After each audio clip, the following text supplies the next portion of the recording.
Hello and welcome to the third part of our blogs about the recording of the Quattrpuntal album. Today I've been recording some vocal parts with Polly here, our fantastic singer. Hello. Obviously the vocals are the really important part, so I want to make sure that we record them as well as possible.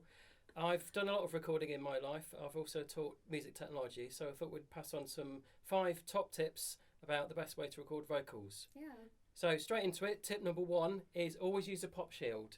So you don't be tempted to economise it and to try and get away with that. It really does make a difference. And what the pop shield does is it absorbs very hard sounds that come out of your voice that are called plosives. And you can actually find that yourself if you put your hand in front of your mouth and say the word pepper. You can feel a little explosion of air on the P sound, and that's what the plosives are. So the pop shield soaks that up and it stops that getting on the recording. If you don't do that, you'll get the P sound on the recording. It will totally ruin all your vocal parts. So it's really important. So tip number 2 is make sure you get enough takes of everything. This is super important. If you've got your singer in for a limited amount of time and there's something that goes wrong, or they might sound fine when you're recording it, but when you listen back, there's a little squeak, or there's a note that you can't adjust, then you can't do it again. And if you get somebody in on a second session, it won't match up. So you've got to make sure. What I always do is try and get at least 2 takes of everything. And then even if one sounds perfect when you're doing it, you never know when you listen back to it. There might be one little thing that you need to drop in that you can always take from the second take. So take at least 2 takes of everything. If your singer doesn't get really fed up with you, then maybe more than that, but I'd say 2 is an absolute minimum. Yeah.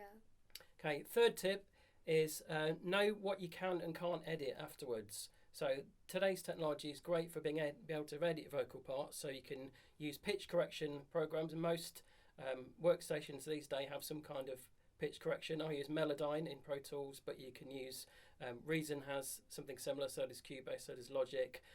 That's a brilliant tool to use for tuning vocals afterwards and correcting small things, but it's not magic. So there are certain things that you can do really well, there's certain things you can't do. For example, I know that if a note drifts off in pitch, so if it starts on tune and then it gets a long note and it gets flatter, you can't really correct that very well using those kind of programs. If the entire note is flat or sharp, that's quite easy to do. Or small things about timing.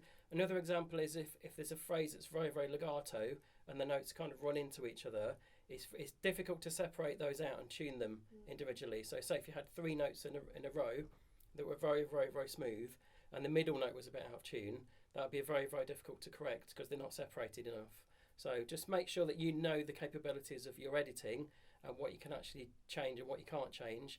And then when you're doing the takes, listen out for that. So just think when you're listening to it, can I correct that afterwards or not? And if not, then do it again. Like I say, going back to taking enough takes.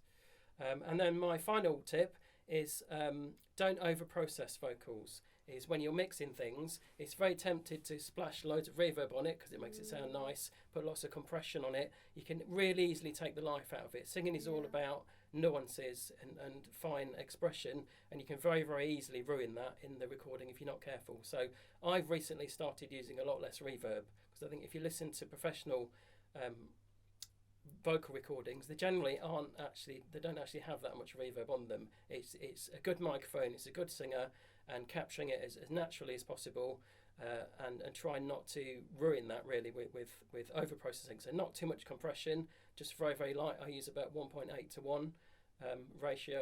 Threshold is 20, minus 20, or even less than that, just to take off just to even it out slightly. Reverb, again, I use 2 seconds. You can use longer than that, but please don't drown things in reverb. It just ruins the vocal take. And just try and keep it as natural as possible. Just subtle bits of volume editing, and that's it. So we're going to finish with a little preview of one of the songs that we've been recording today, called Leaves. And this piece is set to a text by Derek Mann. And it's all about the leaves and their journey through life, from being on a tree and falling to the ground. And they kind of act as a metaphor, as to represent human life and going into the afterlife. So I hope you enjoy.